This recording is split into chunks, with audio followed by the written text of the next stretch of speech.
সময় সংলাপে স্বাগত জানাচ্ছি। আমি তুষার আব্দুল্লাহ। সময় সংলাপে আমার সঙ্গে যোগ দিয়েছেন ডক্টর শাহদিন মালিক। আপনাকে স্বাগত সময় সংলাপে। আমি মাননীয় প্রধান বিচারপতির একটা কথা দিয়ে শুরু করতে চাই। উনি আপনাদের বিরুদ্ধে মানে আপনাদের আহ, অনুরোধ করেছেন, একদম আহ্বান করেছেন যে এই যে লিগাল এইড বিষয়ে কথা বলতে, যে যারা বিনা বিচারে বা বিভিন্ন ভাবে যে কারাগারে আছেন, বিভিন্ন সাজা নিয়ে আছেন, কিন্তু তারা মানে তাদের সক্ষমতা নেই মামলা পরিচালনা করার, আইনজীবী নিয়োগ করার। সেই জায়গায় বলেছেন যে একটি মামলা যদি বছরে বিনা পারিশ্রমিকে করা যায়, তো এইটা সূত্র ধরে বলতে চাই যে এরকম আমাদের এই যে যারা হাজতি কয়েদি যারা আছেন, তাদের আসল অবস্থাটা কি, মানে না, এটা আমাদের আমি লিগ্যাল এইডের অবস্থাটা না, কি? আমি যতদূর জানি বিভিন্ন এনজিও খোঁজ খবর নিয়েছে, কয়েকটা এনজিও আছে তারা ওই জেলে যারা আছে উকিল দিতে পারছে না, ঠিক ওই রকম লোকজনের খোঁজে।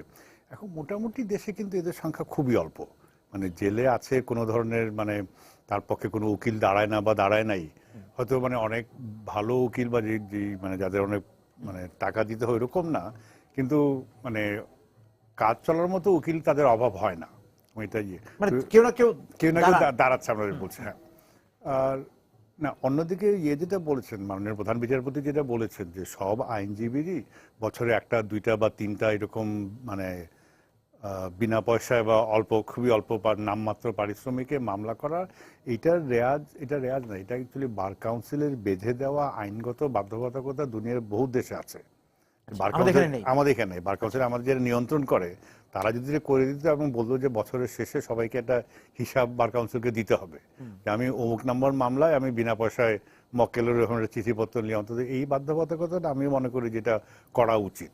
আর বিশেষত ধরেন, এবং ওটা হয়তো মানে থাকবে যে একটা অন্যান্য দেশে হয় স্ল্যাব থাকে, স্ল্যাব মানে যার 10 বছরের কম প্র্যাকটিস সে হয়তো একটা করলো, যার 20 বছর পর্যন্ত প্র্যাকটিস সে দুইটা, যার 30 বছর প্র্যাকটিস 3টা বছরে।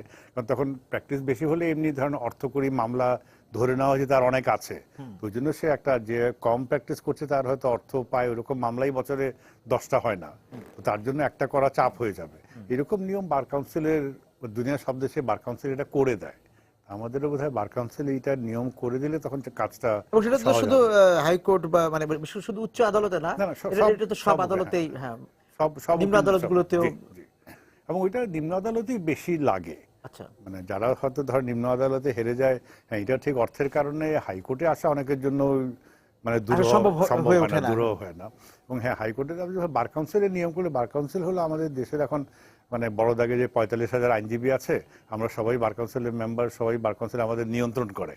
ওদের বার কাউন্সিলে এটা করে তাদের একটা নিয়ম করে দিলে এটা মোটেও কঠিন হওয়ার কথা না।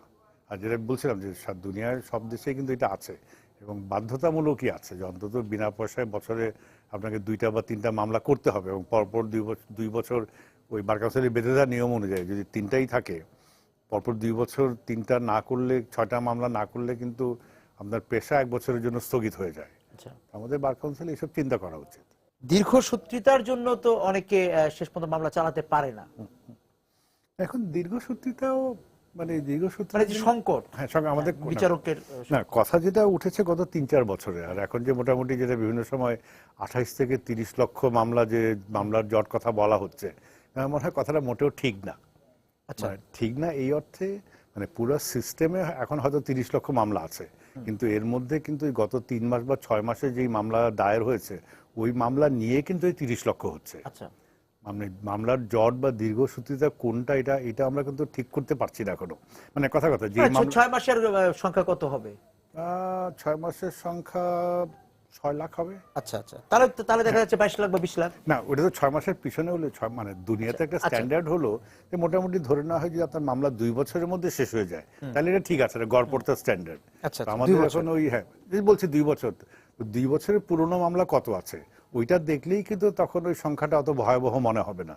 এবং এইটা কেউ আচ্ছা আচ্ছা দেখছেন না, আচ্ছা। মানে কেউ 1 বছরই হোক 2 বছরই হোক, বা ঠিক করে যে ঠিক আছে এখন 10 বছরের পুরনো যতগুলি আছে, ধরেন 1 লাখ হলে ওইগুলি সব মানে অগ্রাধিকার ভিত্তিতে এখনই শেষ করতে হবে। আমাদের ওই সময়ের ব্যাপারটা, আর এগুলি কিন্তু হিসাব সব কিংবা হতে পারে মনে হয় যে কোন ধরনের মামলা কত জমেছে। হ্যাঁ, সেটাও এই হিসাবগুলি করা হচ্ছে না। হ্যাঁ, যে ভূমি বিষয়ক ভূমি বিরোধের মামলা কতটা, নারী নির্যাতনের মামলা কতটা, এই জাতীয়। হ্যাঁ, এগুলি করা হচ্ছে না, ঢালাও ভাবে বলা হচ্ছে। ফলে আমার মনে হয় যে জিনিসটা আমরা আর এই ঢালাও ভাবে বললে তো সমাধানও করা যাবে না। মানে 30 লক্ষ মামলা তো আর সামনে 6 মাসে নিষ্পত্তি হবে না। ওই জন্য ওইটাই ধরে আমি যেটা বলছিলাম যে একটা কতগুলি মাপকাঠি ধরে। আর কিন্তু মানে জমি যাওয়ার মামলা আমি নিজেও জানতাম না। ধরুন হাইকোর্টে বছরে আমরা যেগুলি সিভিল মামলা, দেওয়ানি মামলা, হাইকোর্টে কিন্তু বছরে দেওয়ানি আপিল ফাইল হয় মাত্র 6 থেকে 7,000। আচ্ছা, মানে এমন না যে লক্ষ লক্ষ মামলা, মানে ওই নিজের আদালতে যেগুলি মানে দেওয়ানি মামলা, যেগুলি জমি যাওয়া সংক্রান্ত যেটা রায় হয়ে যাচ্ছে, তার মধ্যে মাত্র গত 5 বছরেই মানে কোনো বছরই কিন্তু 7,000-এর বেশি হয় নাই। 6 থেকে 7,000 মামলা মাত্র আপিলে আসছে। তো এই সংখ্যাটা খুব ভয়াবহ না। আমাদের বেশি মামলা হলো ছোটখাটো ফৌজদারি মামলা, মানে ওই প্রতারণা, এই গরু চুরি, হয়রানি, এই সময় ছোটখাটো যেগুলি সাধারণত শাস্তি ধরেন 2 থেকে 5 বছর, ওই মামলাটাই সংখ্যার দিক দিয়ে ওই মামলাটাই সবচেয়ে বেশি। মানে এখন বোধহয় রাফলি বছরে খুব বড় দাগে যদি বলি, আমাদের সব আদালতে সব মিলিয়ে 13-14 লক্ষ মামলা ফাইল হয় প্রতি বছরে। তো তার মধ্যে প্রায় 5 লক্ষ মামলাই কিন্তু হলো এই যে ছোট ফৌজদারি মামলা, এবং এগুলি মামলা খুব সহজেই কিন্তু নিষ্পত্তি করা যায়। কিন্তু বিভিন্ন কারণে ওই নিষ্পত্তির কারণ মানে দেরি হচ্ছে কেন, এই কারণগুলি আমাদের ওইভাবে অনুসন্ধান শুরু হয়নি। আমি একটু বিরতিতে যেতে চাই। এসে এই যে আপনি যে বিষয়টা বললেন যে নিষ্পত্তি করা সম্ভব কিন্তু কেন হচ্ছে না, সেই জায়গাটায় যেতে হবে। বিশেষ করে এগুলো তো নিম্ন আদালত থেকেই তো উচ্চ আদালতে আসে, এবং উচ্চ আদালতে যে সব আসে তা না। কারণ আমরা আলোচনা করছিলাম যে অনেক ওই মামলাটা উচ্চ আদালত মতো নিয়েও সন্ধান যে কেন এই মামলাগুলো হচ্ছে বা এই মামলাগুলি দীর্ঘসূত্রিতা তৈরি হচ্ছে। আপনি যে মামলাগুলোর কথা বলছিলেন, এটা হয়তো আমার দৃষ্টিতে মানে যদি 3 জন বা 5 জন বিচারক, বিচারপতি বা আইনজীবীদের নিয়ে একটা কমিশন করে বা একটা ওই ধরনের, ঠিক আছে আপনারা 3 মাস এই সমস্যাটা নিয়ে আলোচনা করে সবার সাথে কথাবার্তা বলে এখন 1 নম্বর পদক্ষেপ, 2 নম্বর পদক্ষেপ, আমরা যেটা বলছিলাম যে ছোট মামলার জন্য কি করা দরকার, অ্যাপিল ডিভিশনের মামলার জন্য কি করা, জমির মামলা, এগুলি করে কিছু পদক্ষেপগুলি নির্ধারণ করে, এবং এই পদক্ষেপগুলি সবসময় আমাদের একটা টেন্ডেন্সি থাকে যে মানে বড় সাহেবে বসে সব উনি একটা মানে হ্যাঁ তোমরা এটা করবে বলে দেয়। এভাবে কিন্তু সমস্যার সমাধান হয় না। সবাই মিলে অন্তত 5 জন 7 জন মিলে 3 মাস ওনাদের অন্য কাজ বাদ দিয়ে যে আপনারা 3 মাসে এইটাই আলাপ আলোচনা করেন, সবার সাথে দেখেন সমস্যা কোথায়, ছোট উকিল, বড় উকিল, মানে ইয়াং জাজ, সিনিয়র জাজ, সবার সাথে কথা বলে ওইভাবে যদি একটা অ্যাপ্রোচ না যেত, এবং তাহলে সবার সাথে এটা মিলেমিশে তখন করে, আর এটাও সার্বক্ষণিক হতে হয়। যেমন আমি ওকালতি করছি বা অন্য কেউ বিচারকের কাজ করছেন, তাকে দৈনন্দিন কাজের বাইরে বললো যে আপনি এটাও কিভাবে সমাধান করেন বলেন, তখন সম্ভব হয় না।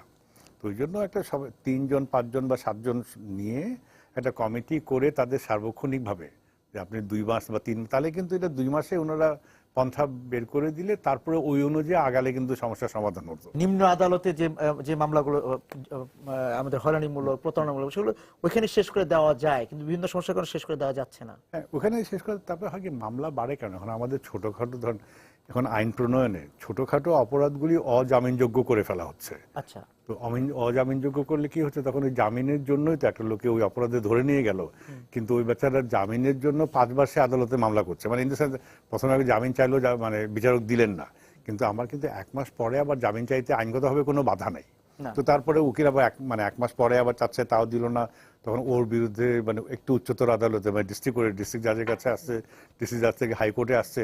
তো এই একটা মানে একেবারে ছোটখাটো মামলাগুলি জামিন অযোগ্য করার ফলেই কিন্তু ওই অপরাধের ভয়াবহতা বা অপরাধগুলো সংক্রমিত হচ্ছে সেই চিন্তা করে করা হয়। না, বলছি ভয়াবহ অপরাধ ঠিক আছে, তাই বলছি যে ছোটখাটো অপরাধ আজকাল মানে যে কোনো আইনে যে কোনো অপরাধ করলেই, এই যে আইসিটি আইনে যতগুলি এখন মানে আইসিটি আইনে যতগুলি অপরাধের কথা বলা আছে, আমি কোথায় লিখেছিলাম বোধহয় 54 ধারা থেকে আইসিটি আইনে 63 ধারা পর্যন্ত বা 70-80 ধরনের, না 70-80 ধরনের অপরাধের কথা বলা হয়েছে কম্পিউটার রিলেটেড। সবগুলি যদি অজামিনযোগ্য, সবগুলি অজামিনযোগ্য হলেই কিন্তু তখনই অনেক মামলা হচ্ছে মানে জামিনের জন্য। তার মধ্যে যেগুলি ভয়াবহ, যেগুলি ধরেন ওই আইসিটি আইনে মানে যে কম্পিউটার সংক্রান্ত যেগুলি বড় অপরাধ, সাইবার অপরাধ, হ্যাঁ বড়গুলি অজামিনযোগ্য হোক, কিন্তু ছোটখাটো যে মানে ধরেন কম্পিউটার ব্যবহার করে ছোটখাটো প্রতারণা করছে, তো ফলে এইগুলিও মানে আমি বলছি একটা হলো মামলার যানজট কমালো, আর এমনভাবে আইন না করা যে আইন অটোমেটিক্যালি মামলা অনেক বাড়াবে। ওই সব কিছু মিলিয়ে মানে এটা যেটা হলো, মোদ্দা কথা হলো এই সমস্যাটা দুনিয়া এত দেশে ফেস করেছে এবং সবাই সমস্যার সমাধান করেছে। কেউ হয়তো 2 বছরে নামিয়ে এনেছে, কেউ 3 বছরে নামিয়েছে, কিন্তু এটা একটা সমাধানযোগ্য আপনি বলছেন সমস্যা, একটা স্ট্যান্ডার্ড জায়গায় নিয়ে আসছে, স্ট্যান্ডার্ড একটা মান জায়গায় নিয়ে জায়গায়, যাচ্ছে। সমাধানযোগ্য সমস্যা, কিন্তু সহনীয় জায়গায়। এটার জন্য একটু নজর দিতে হবে। তো আমরা খালি এখন পর্যন্ত কথা বলে যাচ্ছি, কিন্তু এটা নিয়ে ঠিক নজর শুরু দেওয়া করতে হবে তো শুরু মনে করতে হয় হবে। একদম মানে তৃণমূল থেকেই, জি, মানে নিম্ন আদালত থেকে শুরু করতে হ্যাঁ, হবে, sure, এর জন্য জেলা একটা- পর্যায়ে। জি, হ্যাঁ।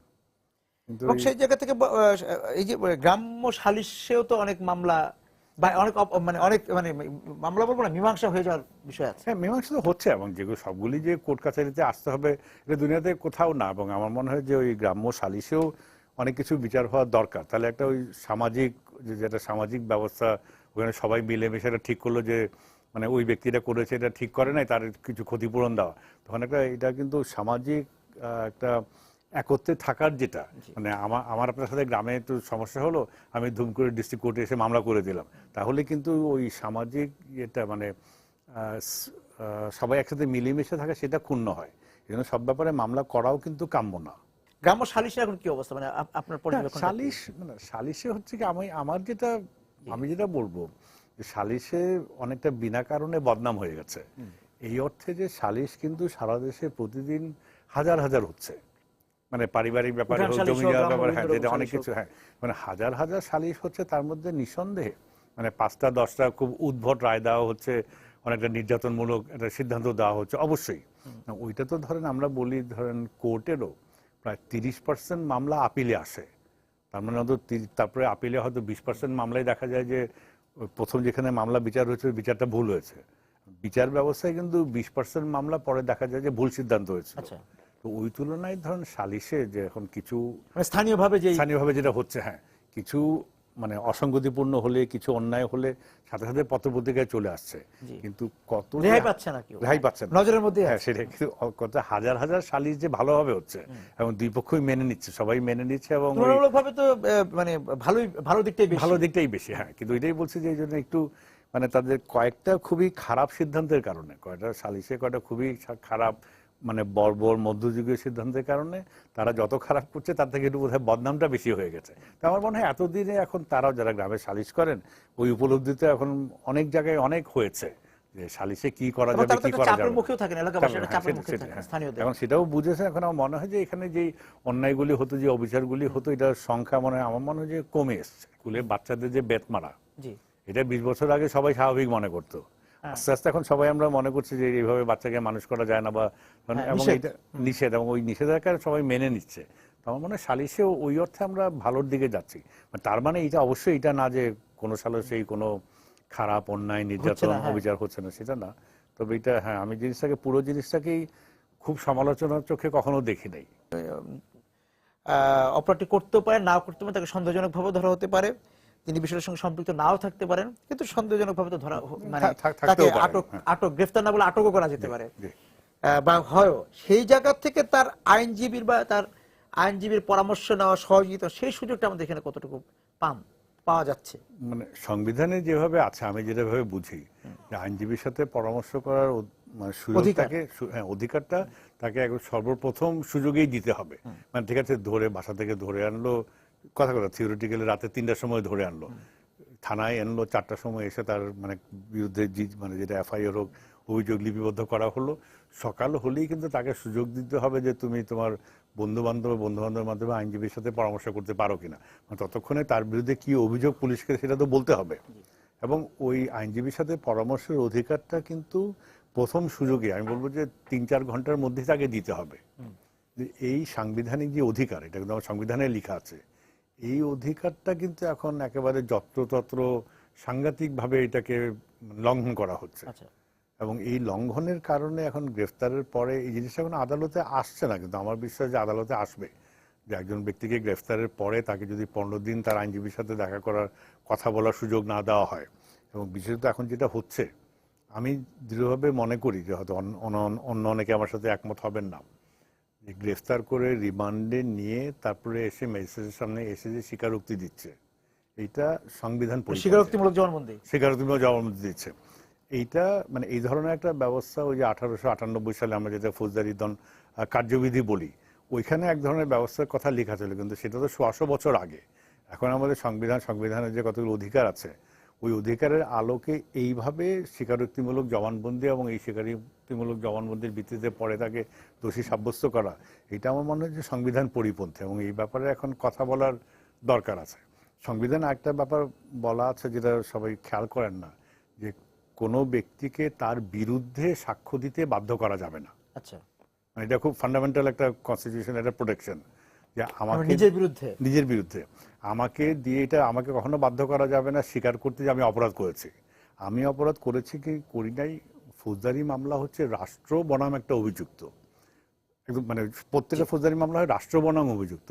এখন এটা রাষ্ট্রের এত বড় ক্ষমতা, এই রাষ্ট্র তার ক্ষমতা দিয়ে সব ধরনের মানে পুলিশি, টেকনোলজিক্যাল, মানে সব ধরনের ক্ষমতা দিয়ে সে প্রমাণ করবে যে আমি অপরাধ করেছি, আমি স্বীকার করব এবং তার বিরুদ্ধে বিচার হবে। এটা কিন্তু এটা মধ্যযুগীয় ছিল এবং দুনিয়ার সব জায়গায় এটা উঠে গেছে।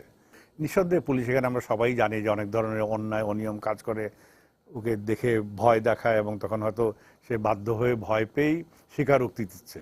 সেখানে আদালতে কোনো নির্দেশনা থাকে না? আদালত এই ব্যাপারে আমার মনে হয় যে খুবই উদাসীন হয়ে গেছেন। আদালতের এমন একটা ভূমিকা নিচ্ছেন যে হ্যাঁ, দেশে অপরাধ হচ্ছে, কিন্তু বেসিক্যালি এখন এই অপরাধের জন্য দোষী ব্যক্তিকে বার করে দোষী সাব্যস্ত করে শাস্তি দেওয়া, এইটা আমরা আইন অনুযায়ী করব না আইনের তোয়াক্কা না করে আমরা করব, এইটাই হচ্ছে যেমন ওই যে ক্রসফায়ার যেটা হচ্ছে, ওইটা তো হচ্ছে যে আমরা ঠিক করে ফেলছি যে ঠিক আছে, কিছু ব্যক্তি যদি স্পষ্টতই প্রমাণিত হয় যে সে খারাপ কাজ করেছে, সন্ত্রাসী, চাঁদাবাজি, তাহলে তাকে আইনি প্রক্রিয়া দরকার নেই, তাকে মেরে ফেলা যাবে। আমরা সমাজে যদি এই ধরনের একটা জিনিস আমরা মানে গ্রহণ করে ফেলি, এর পরিণতি আমি বহু বছর ধরে পড়ছি যে পরিণতিটা খারাপ হবে।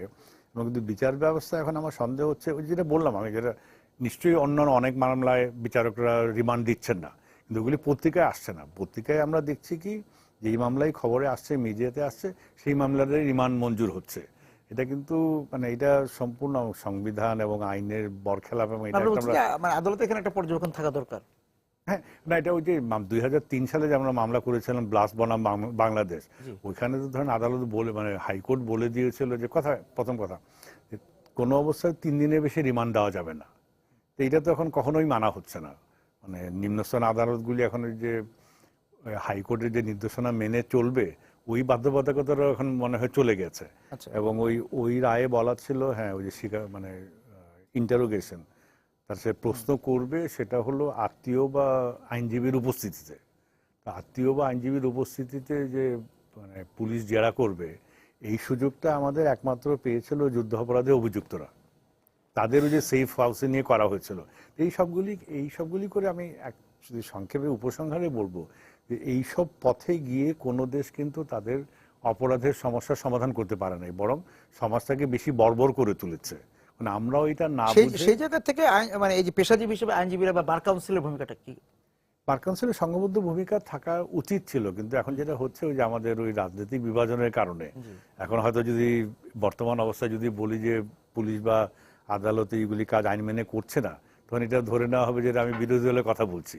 আর তখন যারা সরকার সমর্থক তারা সবসময় মনে করেন যে সরকারের সবকিছু তাদের মানে ডিফেন্ড করতে হবে।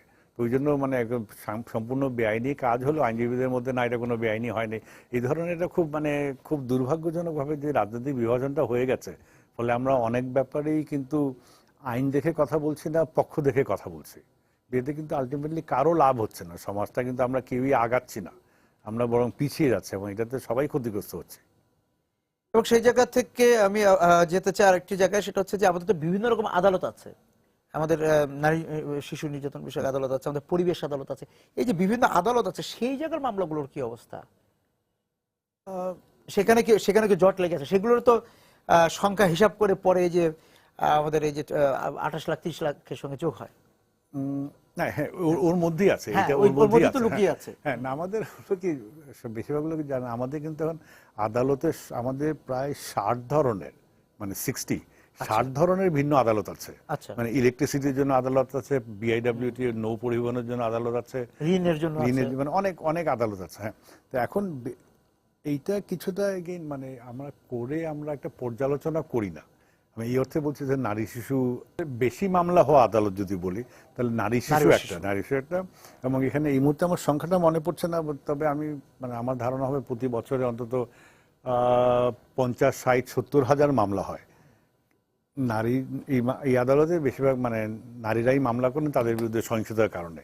কিন্তু গত 25 বছরের পরিসংখ্যানে দেখেছি যে যত মামলা হয় তার শতকরা 1 ভাগ মামলাতেও মানে অভিযুক্ত দোষী সাব্যস্ত শাস্তি ভোগ করে না, অর্থাৎ সবচেয়ে কম। এমনকি আমি দেখেছি ওই যে ঢাকা শহরে বছরে মাত্র একটা ধর্ষণের মামলায় অভিযুক্ত হয়ে দোষী হয়ে মানে বিচার হয়েছে। তার মানে দেশে তো নারীর প্রতি সহিংসতা প্রচুর হচ্ছে, প্রতিদিনই হচ্ছে মানে শত শত হচ্ছে, কিন্তু কোর্টে যে মামলা হচ্ছে ওই মামলারে কিন্তু বিচারে দোষী প্রমাণিত হচ্ছে না। তো এগুলি কিছু, কিন্তু এই নিয়ে আমি এতদিন ধরে বলেছি এবং এই ফিগারটা মন্ত্রণালয় জানে, মানে সুপ্রিম কোর্টও জানে যে প্র্যাকটিক্যালি নারী শিশু কোনো মামলায় দোষী সাব্যস্ত হয় না। কেন হয় না এটা করে আইনে কি জটিলতা বা আদালতে কি জটিলতা বা মামলা লেখা সীমাবদ্ধ কেন হচ্ছে না এটা কেউই খেয়াল করছে না। তবে ধরুন হ্যাঁ আদালত আছে, আমার চোখে আরেকটা যে শ্রম আদালত, সারা দেশে শ্রম আদালত মাত্র 7টা, 7, মানে ওখানে 60 ধরনের আমরা, কিন্তু শ্রম আদালত মাত্র 7টা, বহু বছর ধরে 7টা, তার মধ্যে 3টা ঢাকায় আর বাকি 4টা চিটাগাঙ্গে বোধহয় 2টা আর 2টা ডিস্ট্রিক্টে। তো এখন সিলেটের কোনো শ্রমিক তার যদি বেতন ভাতা বা যে কোনো তার শ্রম মানে শর্তাদির ব্যাপারে যদি তার আদালতে শরণাপন্ন হতে হয় তাকে ঢাকায় আসতে হবে। রংপুরের যে শ্রমিক তাকে তার বোধহয় সবচেয়ে কাছেটা হলো বগুড়া। তো এইটা তো একটা মানে খুবই মানে সারা দেশে 7টা, তার মধ্যে 7টা হলো 1, 2, 3, 4টা ডিস্ট্রিক্টে, শ্রমিকদের পক্ষে যাওয়া সবচেয়ে দুষ্কর। তো এইখানে আর যখন 7টা হয়েছিল তখন যে শ্রমিকের সংখ্যা খুবই কম ছিল, মানে আমাদের মিল ফ্যাক্টরি ছিল না, একটু আমরা যেটা কথা বলছিলাম তখন সাংঘাতিক কৃষি নির্ভর ছিল। তো এইগুলি দিক দিয়ে সাংঘাতিক খেয়াল দেওয়া উচিত। একইভাবে তো আমি বলবো যে পরিবেশ আদালতও প্র্যাকটিক্যালি নাই, মানে ঢাকায় একটা আছে জানি, আর দেশে কোথাও থাকলে হয়তো 2-3টা আছে। এখন পরিবেশ তখন গুরুত্বপূর্ণ হয়ে গেছে। এইগুলি যেটা এত কথা বলে আমি বলতে চাই, আমাদের এই পুনর্মূল্যায়ন পর্যালোচনাটা হচ্ছে না। মামলা জটের ব্যাপারেও কোনো পদক্ষেপ নেওয়া হচ্ছে না, ওই আদালতগুলো কত সক্রিয় এইসব ব্যাপারে মানে মূল্যায়ন করা হচ্ছে না। এগুলি খুবই দরকার করা, এবং এই জন্য হয়তো মানে বার কাউন্সিল মিলে, আদালত মিলে একটা মূল্যায়ন কমিটি বা ওই ধরনের কোনো একটা ইনস্টিটিউশনাল প্রাতিষ্ঠানিক কোনো ব্যবস্থা থাকা দরকার। এই প্রাতিষ্ঠানিকগুলি ব্যবস্থা নাই বলেও কিন্তু আমাদের এই বিচার প্রার্থীদের অনেক কিছু থেকে তারা বঞ্চিত হচ্ছেন। এবং এই যে এখন এটা দেখবে কে? এটা মানে এটা তো উচ্চ আদালত থেকে, এটা উচ্চ আদালত অথবা মন্ত্রণালয় তো উদ্যোগ নিতে পারে, মানে আইন মন্ত্রণালয় প্রাথমিকভাবে যেগুলি মানে সমস্যাগুলি চিহ্নিত করা, এই উদ্যোগগুলি তারাও কমিটি করে দিয়ে, টাস্কফোর্স করে দিয়ে মানে উদ্যোগ তো নিতে পারে, কিন্তু এই উদ্যোগগুলি তো নেওয়া হয় না, মোটেও নেওয়া হয় না।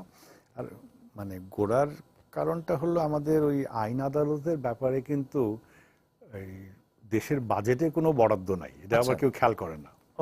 কিন্তু আইন বিচারের দিক দিয়েও কেউই এই ব্যাপারে আমরা এই বিচার প্রক্রিয়া নিয়ে কথা বলছিলাম, সেই জায়গা থেকে মানে আইনজীবীদের দক্ষতা একটা বিষয়, সেই জায়গায় একটু কথা বলবেন যে আইনজীবী তৈরি হচ্ছে এখানে অনেক বিশ্ববিদ্যালয়, বেসরকারি বিশ্ববিদ্যালয়, তারপর হচ্ছে কেউ কেউ ঢাকায় থেকেও বিদেশি বিশ্ববিদ্যালয়ের সঙ্গে কাছ থেকে বা কলেজের কাছ থেকে আইনের শিক্ষা নিচ্ছে। সবকিছু মিলে এই কাজে যারা কাজটা যারা প্র্যাকটিস যারা করে তাদের দক্ষতা নিয়ে যদি কথা বলেন কতটুকু? এখানে সারা দুনিয়া অনেকে আসছে, নতুন মুখ আসছেন, সারা দুনিয়ার মতো আমাদেরও এই মানে আইনজীবীদের দক্ষতা বা কম্পিটেন্সি বা তাদের যে সক্ষমতাটা, এটা নিশ্চিত করার দায়িত্ব হলো বার কাউন্সিলের। আইনগতভাবে তাকেই দায়িত্ব দেওয়া হয়েছে। মানে ইউনিভার্সিটি থেকে পড়িয়ে ডিগ্রি দিয়ে ছেড়ে দিল, কিন্তু তারপরেও সে আইনজীবী, শিক্ষাটা কেমন হচ্ছে, হ্যাঁ সে আইনজীবী হওয়ার জন্য কতদূর প্রস্তুত, এটা মূল্যায়ন করে পরীক্ষা নিয়ে আইনজীবী তৈরি করবে। এটা হলো আইনগতভাবে সম্পূর্ণ বার কাউন্সিলের এখতিয়ার। এখন এখানে বার কাউন্সিল খুব বেশি গাফিলতি করছে। বার কাউন্সিলে যে করা উচিত ছিল সেই কাজটা মোটেও করছে না। এখন ধরা হয় মানে যেটা সত্যি কথা সেটা তো আর বলতে আপত্তি নাই, যারা ইদানিং বার কাউন্সিলের ওই যে আইনজীবী হওয়ার জন্য পরীক্ষা দিচ্ছে তারাই আমাকে বলছে যে স্যার এখন তো এইখানেই সবচেয়ে বেশি নকল হয়। সত্য মিথ্যা জানে না, আমি তো পরীক্ষা দিচ্ছি না বা আমি পরীক্ষার ওই ইনভিজিলেশনও করছি না, কিন্তু এটলিস্ট বড় দাগে আমরা এখন সবাই জানি যে ইউনিভার্সিটি পরীক্ষাগুলিতে কিন্তু এখন আর নকল হয় না। আমাদের পাবলিক পরীক্ষাতে সাধারণভাবে মানে এসএসসি, এইচএসসি-তে বা ইউনিভার্সিটিতে নকল হয় না, কিন্তু মানে এখন আর নকলের জায়গাটা নাই, হ্যাঁ খুবই কম আছে। তো এই পরীক্ষা দিয়ে যে ছেলেরা পাশ করছে, পাশ করে তখন বার কাউন্সিলের পরীক্ষা দিতে গিয়ে এসে বলে স্যার কি বলবো, বলতে লজ্জা লাগে, মানে এরকম। তো এই জায়গাগুলি আপনি বলছেন পরীক্ষা নেওয়া, এবং ওই বহু বছর আগে একটা মাত্র 3 ঘন্টার মানে আইনজীবী হওয়ার জন্য 3 ঘন্টার পরীক্ষা দেওয়া লাগে। এই পরীক্ষাটা মোটামুটি যে কোনো লোকেই 15 দিন পরে কিন্তু পরীক্ষাটা পাশ করতে পারে। এই পরীক্ষাটা কঠিন করা, মানে ওই যে আমরা বিলাতে যে ব্যারিস্টার, সবাই ব্যারিস্টার হতে যায় এবং ব্যারিস্টার হলে হয়ে আমরা আসছে, হুম। হয়ে আসছে, আমরা ধরে নিই যে অনেক কিছু তার দক্ষতা আছে। কারণ ওই ব্যারিস্টারের পরীক্ষাটা খুব কঠিন পরীক্ষা। আচ্ছা। ওই কঠিন পরীক্ষা যে পাশ করে স্বাভাবিকভাবে ধরে নেওয়া হয় যে তার নিশ্চয়ই দক্ষতা যোগ্যতা আছে। আমেরিকাতে আমি জানি প্রতি বছর অগাস্টের 30-31 তারিখে, বহু বছর ধরে অগাস্টের 30-31 তারিখে ওদের আইনজীবী হওয়ার পরীক্ষা হয়, এবং এই 2 দিনেই পরীক্ষাটা হয় 16.5 ঘন্টার, এবং মানে টানা 2 দিনে 16.5 ঘন্টা পরীক্ষা দিতে হয়। ওই 16.5 ঘন্টা যে মানে পরীক্ষার হলে টিকতেই পারে, তারও তো একটা বড় মানে শারীরিক দক্ষতার ব্যাপারে চলে আসছে। এবং ওই 16 ঘন্টার পরীক্ষা দিয়ে পাশ করলে আপনি নিশ্চিত ধরে রাখবেন যে সে এলএম আছে না। আমাদের যদি ওই যে খুব গদ বাঁধা জিনিস, এখানে যেটা হয়েছে বার কাউন্সিলও যে আগে পরীক্ষা দিত ধরেন 500, 600, 700, তখন বার কাউন্সিলের যে সিস্টেম তারা এই পরীক্ষাটা কন্ডাক্ট করতে পারতো, কিন্তু এখন সেটা বেড়ে গিয়েছে। এইবার প্রাথমিক পরীক্ষা দিয়েছে 20,000। তো 20,000 লোকের পরীক্ষা দেওয়ার জন্য এখন আপনাকে পুরো আপনার প্রাতিষ্ঠানিক অবকাঠামোটা ঠিক করতে হবে। এইদিকে মানে হ্যাঁ, নজর দেওয়ার জায়গার তো অভাব নেই। এবং না, হ্যাঁ, এইটা খুবই দরকার। যাই হোক, মানে অনেক জায়গায় নজর দিতে হবে, সেটাই আপনার কাছ থেকে জানা গেল যে একদম নিম্ন আদালত থেকে আরম্ভ করে যারা আইনজীবী হিসেবে আসছেন সেদিকেও খেয়াল রাখতে হবে। সেটা বার কাউন্সিলের একটা বিরাট ভূমিকা, গুরুত্বপূর্ণ ভূমিকা সর্বক্ষেত্রেই দেখা গেল। আপনাকে ধন্যবাদ আজকে আমাদের সঙ্গে যোগ দেওয়ার জন্য। দর্শক যারা ছিলেন আজকে সময় সংলাপের সঙ্গে, আপনাদেরকে ধন্যবাদ জানিয়ে শেষ করছি আজকে সময় সংলাপ। দেখা হবে আগামী দিন। সবাই সুন্দর থাকুন, নিরাপদ থাকুন।